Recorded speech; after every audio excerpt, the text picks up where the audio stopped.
رک جائیں آپ کا رب خود قریب آ رہا ہے.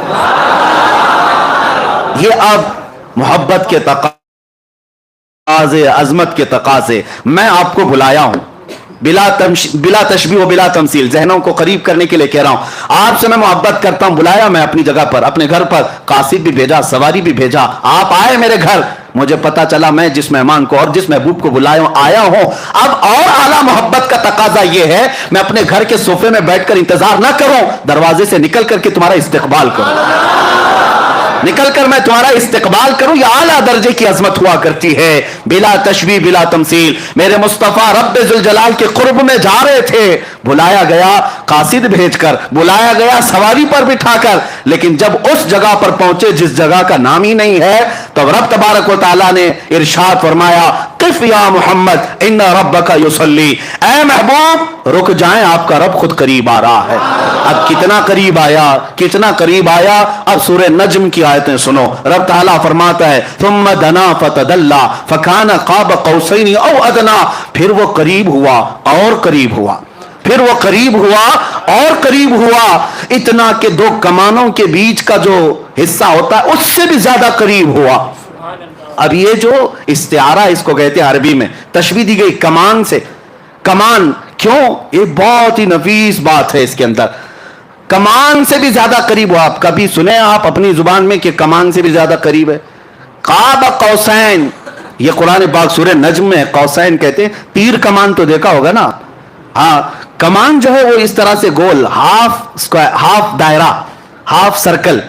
یہ جو کمان ہے اس سے تشبیہ کیوں دی گئی؟ ایک دو کمانوں سے بھی کم کا فاصلہ رہ گیا. اصل میں لوگ یہ سمجھتے ہوں گے یہ جو تیر کمان ہے یہ نہیں ہے. عربوں کی ایک کہاوت ہے یہ، کیونکہ قرآن عربی میں نازل ہوا عربوں کو چیلنج کرتے ہوئے. ان کے ہاں جو محاورے چلتے تھے وہ کیا ہے پتہ ہے؟ عرب قبیلوں میں، عرب خاندانوں میں ایک دستور تھا. دو خاندان والے جب صلح کرتے، جب دو خاندان والے کوئی معاہدہ کرتے، ایگریمنٹ کرتے کہ آج سے ہم اور آپ سگے بھائی کی طرح ہیں، محبت میں ہم ایک دوسرے سے بہت قریب ہیں، تو کیا کرتے تھے پتہ ہے؟ ایک خاندان کا لیڈر دوسرے خاندان کا لیڈر دونوں میدان میں آتے اور دونوں کے ہاتھ میں کمان ہوتے تھے.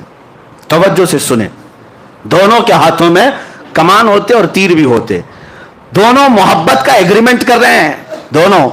دو خاندانوں میں جب صلح ہوتی اور محبت کا معاہدہ ہوتا تو یہ کرتے، دونوں کمان لے کر کے میدان میں آتے. اب کیا کرتے؟ اس قبیلے والا اپنا کمان اس کو دیتا، اس کا کمان خود لیتا، بدل ہوتے، عدل بدل. یہ اس قبیلے کی کمان لیتا اور وہ اس قبیلے کی کمان لیتا. اب کیا کرتے؟ سنیے عربوں کی محبت کے قصے. دونوں قبیلے والے تیر چلاتے، اپنے اپنے کمانوں سے تیر چلاتے، اور جب تیر جا کر گرتا تو دونوں خاندانوں والے نعرہ کیا لگاتے پتہ ہے؟ کہ تمہارا چلایا ہوا تیر ہمارا ہے، ہمارا چلایا ہوا تیر تمہارا ہے. یہ محبت کے لیے یہ طریقہ ہوتا تھا. قوسین اس کو کہتے، دو کمانوں کو، کہ جب بہت زیادہ قریب ہو جائیں تو میرا تیر تم چلاؤ، تمہارا تیر میں چلاؤں، لیکن بات یہ ہوگی سب میں کہ میرا چلایا ہوا تمہارا سمجھا جائے گا، تمہارا چلایا ہوا میرا سمجھا جائے گا. یہ عربوں میں قریب ہونے کو مثال دی جاتی. بلا تشبیہ و بلا تمثیل رب ذوالجلال نے قریب بلا کر کے یہ ارشاد فرمایا. وہ عربوں میں قوسین بدل کر کے قریب ہونے کی بات کرتے ہیں، میرا محبوب تو اس سے بھی زیادہ قریب ہوا. اور اسی کو اعلیٰ حضرت اپنے قصیدے میں فرماتے ہیں میں تو مالک ہی کہوں گا کہ ہو مالک کے حبیب، میں تو مالک ہی کہوں گا کہ ہو مالک کے حبیب. یعنی محبوب و محب میں نہیں میرا تیرا، محبوب و محب میں نہیں میرا تیرا، جو کام خدا کا ہے وہ کام میرے رسول کا ہے. اور قرآن میں بھی ہے جو رسول نے فرمایا، اللہ فرماتا ہے یہ میرا کام ہے. تو یہ قرب کے لیے کہا گیا، اتنا قریب میرے آقا تشریف لے گئے. اب میں آپ کو بتاتا ہوں اس کے بعد کیا ہوا. اس کے بعد کیا ہوا؟ وہاں پر رب ذوالجلال کو محبوب رب نے، حضور پاک صلی اللہ تعالی علیہ وسلم نے اپنے ظاہری آنکھوں سے دیکھا، صرف تجلی کو نہیں پوری ذات الہی کو دیکھا. اب یہاں پر جو اعتراض ہے قرآن پاک میں لا تدرکہ الابصار، اس کو کوئی آنکھ دیکھ نہیں سکتی، اس کو کوئی آنکھ دیکھ نہیں سکتی. یہ آیت پڑھ کر کے بعض لوگ یہ کہتے ہیں یہ ہو ہی نہیں سکتا، حضور کیسے دیکھ سکتے ہیں؟ لیکن میں ان سے کہتا ہوں اس آیت میں اللہ نے یہ نہیں فرمایا کہ میں عطا کروں تو بھی نہیں دیکھ سکتا، یہ تو نہیں فرمایا۔ کوئی آنکھ نہیں دیکھ سکتی یقین ہے، لیکن وہ خود کسی کو طاقت دے دے تو ممکن ہے، ممکن ہے مولا کریم۔ اب میں آپ کو اسی بحث کی طرف لے جاؤں گا، پہلے اس معراج کے واقعے کو کمپلیٹ کرتے ہیں کیونکہ یہ ہمارا دستور ہے، پورا آپ سن لیں۔ قریب اتنا ہوئے، اب اس کے بعد کتنی دیر رہے، کیا باتیں ہوئی، یہ محبوب و محب کے راز ہیں۔ فَأَوْحَى إِلَىٰ عَبْدِهِ مَا أَوْحَى، قرآن میں یہ ہے کہ اللہ نے اپنے حبیب پر وحی کی جو وحی کی، خود رب تعالیٰ نہیں بتایا۔ قرآن میں ہر چیز بتائی گئی ہے، لیکن وہاں اپنے حبیب کو کیا باتیں کی، اللہ فرماتا ہے فَأَوْحَى إِلَىٰ عَبْدِهِ مَا أَوْحَى، اپنے بندے خاص سے جو باتیں کرنی تھی کر لیا، رب ہو گئی باتیں۔ اب اس کے بعد رسول پاک صلی اللہ علیہ وسلم ارشاد فرماتے اللہ عز و جل نے اپنے دست قدرت کو میرے سینے پر رکھا، جس کی ٹھنڈک میں نے اپنے دل میں محسوس کی، اور اس کے بعد میں نے زمین و آسمان کی ہر چھپی ہوئی چیز کو دیکھ لیا، ہر شے میرے سامنے عیاں ہو گئی۔ پھر اعلیٰ حضرت اسی کو فرماتے ہیں یا رسول اللہ، سر عرش پر ہے تیری گزر، در فرش پر ہے تیری نظر، ملکوت و ملک میں نہیں کوئی شے وہ جو تجھ پہ عیاں نہیں، اور کوئی غیب کیا تم سے نہاں ہو بھلا، جب نہ خدا ہی چھپا۔ سب سے اعلیٰ دنیا میں کوئی چیز آپ کو لگتی ہو تو آپ اپنے حساب سے عقل سے سوچتے ہوں گے آسمان سب سے بلند ہے فلاں اس سے، لیکن پوری کائنات کو بنانے والا رب العالمین ہے۔ اس رب العالمین کو جب رسول پاک نے اپنی آنکھوں سے دیکھ لیا، خدا دیکھ لیا تو پھر خدائی کیا رہ گئی؟ خدا کو دیکھ لیا تو پھر خدائی کوئی چیز باقی نہ رہی، سب دیکھ لیا میرے آقا صلی اللہ علیہ وسلم نے۔ اب رب العالمین کے جلوے خاص سے جب آنا تھا تب واپس ہوئے، اور کتنے سال تھے، کب آئے، یہ نوری سفر ہے، اس میں کوئی بتا نہیں سکتا۔ واپس جب میرے آقا صلی اللہ تعالیٰ علیہ وسلم تشریف لائے تو آپ کو پتا ہے چھٹے آسمان پر حضرت موسیٰ علیہ السلام سے ملاقات ہوئی۔ اب یہاں پر بھی دیکھیں مہمان کے تقاضے کیا کیا ہوتے ہیں۔ پھر میں آتا ہوں ہماری زندگیوں کے معاملہ، پھر میں یہی کہوں گا بلا تشبیہ و بلا تمثیل، آپ سے محبت کرتا ہوں، بلانا چاہتا ہوں، قاصد بھیجا، سواری بھیجا، آپ آئے، گھر سے نکل کر کے میں آیا، استقبال کیا، آپ آ بھی گئے، بیٹھ بھی گئے، محبت کی باتیں بھی ہوئی، جانے لگے۔ محبت کا ایک اور عظیم اخلاقی اعتبار سے عظمت کی ایک نشانی یہ بھی ہے کہ جب محبوب جا رہا ہو تو خالی ہاتھ نہ جائے، مہمان جا رہا ہو تو خالی ہاتھ نہ جائے۔ محبوب آئے ہو عرش تک، محبوب آئے ہو معراج میں، جا رہے ہو تو تحفہ لے کر جاؤ۔ تحفہ، اب تحفہ کیا دینا چاہیے؟ میں تو یہی محسوس کروں گا بلا تشبیہ و بلا تمثیل، میں آپ کے مزاج کو دیکھ کر تحفہ دیتا ہوں۔ آپ آئے ہیں، آپ عطر پسند کرتے ہیں، عطر لے کے جائیے۔ آپ کو کپڑے پسند ہیں، کپڑے لے کر کے جائیے۔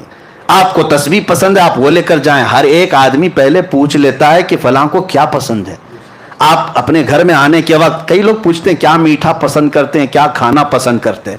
یعنی دستور زندگی کا یہ ہے، آنے والے کی پسند دیکھی جاتی ہے، اور وہی چیز کھلائی بھی جاتی، وہی چیز دی بھی جاتی۔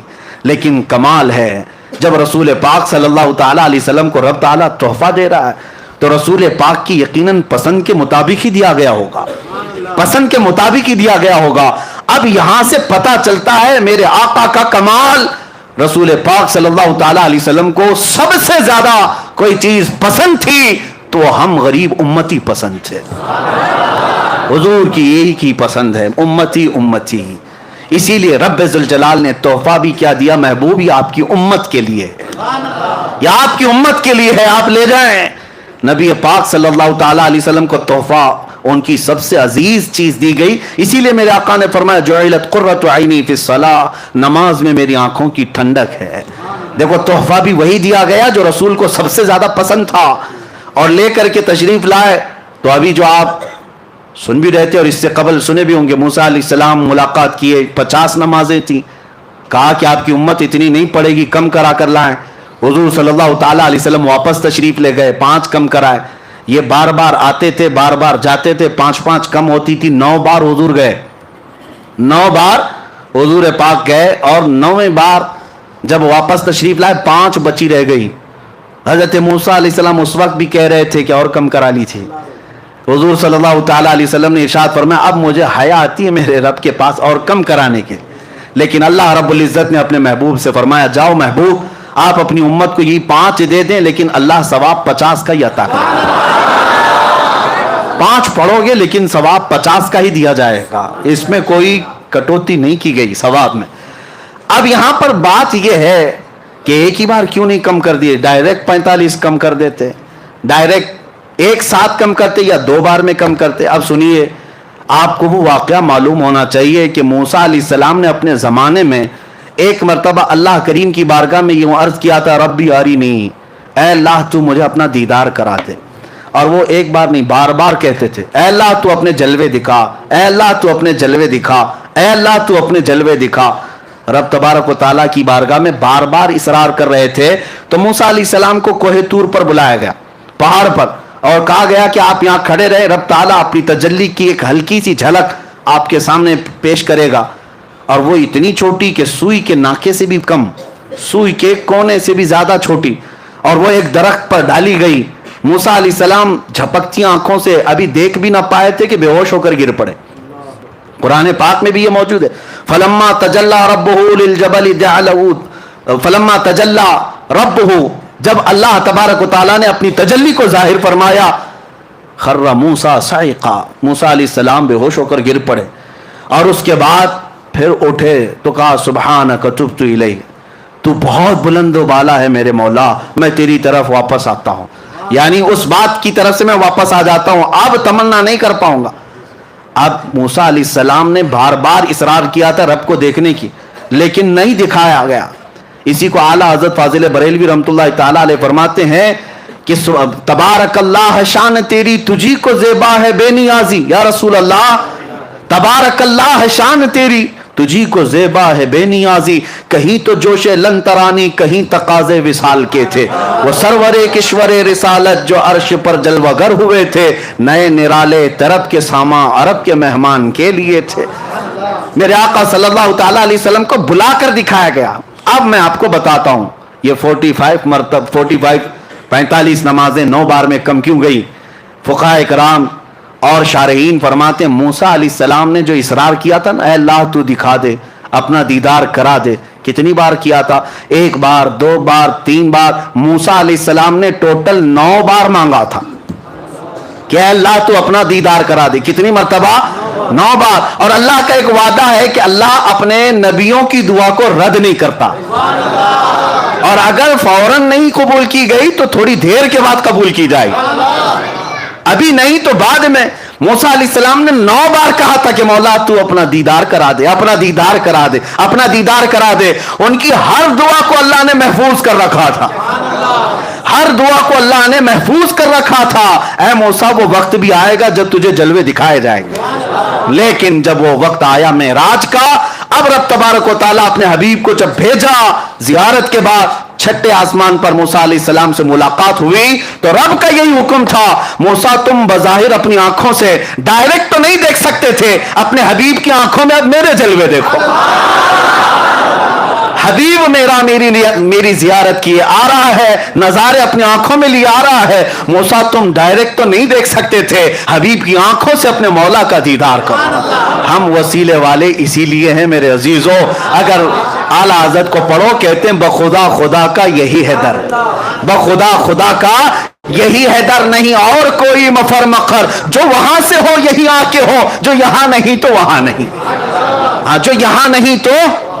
اعلیٰ حضرت نے سچ فرمایا حضور کے پاس جاؤ تبھی دروازے کھلیں گے.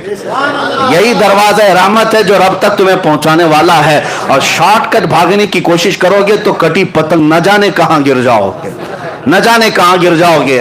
اور ہم نے دیکھا ہے جن کی ڈور کٹی ہوئی ہے آج وہ بیچارے کسی کی دھوتی میں کسی کی ساڑی میں ہے. ہاں دیکھیں آج پتا نہیں اس کو بھی راضی کرنا اس کو بھی راضی کرنا ہے, اور سب کو راضی کرتے کرتے ایسی حالت ہو گئی دھوبی کا کتا, نہ گھر کا نہ گھاٹ کا, نہ ادھر کے رہے نہ ادھر کے رہے, نہ خدا ہی ملا نہ وصال صنم. ہاں بیچ میں بات آ گئی, میں عرض کر رہا ہوں میرے عزیزوں یاد رکھو راضی کرنا ہو اپنے حبیب کو راضی کرو, راضی کرو. وہ مولا تمہارے ایک سجدے سے راضی ہوتا ہے. وہ ایک سجدہ جسے تو گراں سمجھتا ہے 1000 سجدوں سے دیتا ہے آدمی کو نجات. اقبال نے سچ کہا تھا. ایک سجدہ دل کے ساتھ میرے مولا کی بارگاہ میں کر لو, ہر جگہ مولا جھکنے سے محفوظ رکھے گا, ہر جگہ تمہارے سر کو محفوظ رکھے گا. ابھی آپ نے سنا ہوگا دھرم سنسد کے نام پر کچھ پاکھنڈی مولوی, آپ پہلے پاکھنڈی پجاری ہوتے تھے اور پاکھنڈی مولوی بھی ہیں. وہ غدار ہیں جماعت کے, داڑیاں بھی ہیں, ٹوپیاں بھی ہیں, اور بڑے نامچین نام رکھتے ہیں, اور پورے ہندوستان کی نمائندگی کرنے کی بات کرتے ہیں. لیکن انہوں نے کیا کیا, ابھی ایک محفل بلائی دھرم سنسد کے نام پر. شاید ہو سکتا ہے خبریں نہیں دیکھ رہے ہو آج کل, یا پہنچی نہیں ہوں گی, اللہ کرے کہ نہ ہی پہنچے, اس لیے کہ دلوں کے اندر ایسی چیزیں پیدا ہو جاتی ہیں. اللہ ہی بچائے ان ظالموں کی وجہ سے. یہ جماعت دیوبند کے بڑے قائدین علماء کی بات کر رہا ہوں, جن کے پیچھے پوری جماعت چلتی ہے, اور سنسد بلا کر پنڈت بھی ہیں, سکھ بھی ہیں, جین بھی ہیں. بلایا تو بلایا, ہمیں اس سے کیا ہے, جس کو بلانا ہے سب کو بلاؤ. لیکن بیٹھے بیٹھے مولوی صاحب کہنے لگے اللہ بھی ایک ہی ہے, اوم بھی ایک ہی ہے. جو اللہ کہے گا وہ بھی ٹھیک ہے, اوم کہے گا وہ بھی ٹھیک ہے, سب ایک ہی ہے. یہی میں کہتا ہوں کہ کچھ کو راضی کرنے کے لیے انہوں نے کیا تو اسٹیج پر کہ یہ بھی راضی ہو جائیں, حکومت پر بیٹھے ہوئے کتے تھوڑے سے ہمیں بھی ٹکڑے ڈال دیں, اسی لیے تو کیا. لیکن ہوا کیا, وہیں سے چھوڑ کر کے سارے چلے گئے اور کہا مولوی صاحب تمہارے قصے ہم نہیں سنیں گے.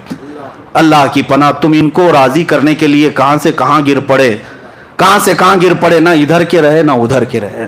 اسی لیے 100 سال پہلے میرے اعلیٰ حضرت نے سمجھایا تھا, ہاں اے لوگو بیدار رہو, آنکھ سے کاجل صاف چرا لیں, یہاں وہ چور بلا کے ہیں. تیری گٹھری تاکی ہے اور تو نے نیند نکالی ہے, سونا جنگل رات اندھیری چھائی بدلی کالی ہے, سونے والوں جاگتے رہیو چوروں کی. ہاں یہ وہی چور ہیں, یہ وہی چور ہیں. آنکھ سے کاجل صاف چرا لیں, کیا مطلب ہے, کاجل کوئی چراتا ہے, کاجل کوئی چراتا ہے. پولیس اسٹیشن میں جا کر پوچھو کیا آپ کے پاس اب تک کوئی ایسا کیس رجسٹرڈ ہوا کہ کوئی چور جو ہے کسی کا کاجل چرا کے گیا ہو. شاید کوئی تھانے دار کہے گا کہ نہیں ایسا تو کوئی کیس نہیں آیا, لیکن یہاں آتا ہے کیس. اعلیٰ حضرت فرماتے نہیں ہے کاجل چراتے ہیں. اعلیٰ حضرت نے استعارہ لیا, آنکھ سے کاجل صاف چرا لیں, اس کا مطلب یہ ہے مومن کی آنکھ کا کاجل عشق مصطفیٰ ہوا کرتا ہے. یہ سرمے کی بوتل کاجل کی ڈبیا نہیں مراد ہے, ہر مومن کی آنکھ کا کاجل, آنکھ کا سرما میرے مصطفیٰ کا عشق ہے, اور وہ تمہاری آنکھوں میں لگا ہوا ہے.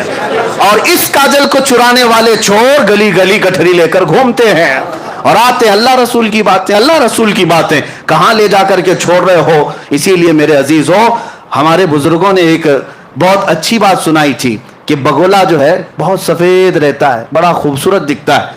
ایک بار ندی میں آیا اور سر جھکائے بیٹھا تھا, تسبیح پڑھ رہا تھا. مچھلیاں خوش ہو گئی, اللہ والے آئے, اللہ والے اتنے سفید ہیں, اتنے خوبصورت ہیں, اور سر جھکائے بیٹھے ہوئے صرف تسبیح پڑھتے ہیں. چھوٹی چھوٹی مچھلیاں تھی, نئی مچھلیاں تھی, انہیں پتہ نہیں کہ بگولا کیسے شکار کرتا ہے, انہیں معلوم نہیں. بڑی مچھلی جو تھی, بڑی مچھلی کو جب پتا چلا بگلا آیا ہے, اندھا بگلا جس کو کہتے ہیں آپ, سفید والا, وہ آیا ہے. چھوٹی مچھلیاں دوڑی جا رہی, چلو زیارت کے لیے حضرت آئے.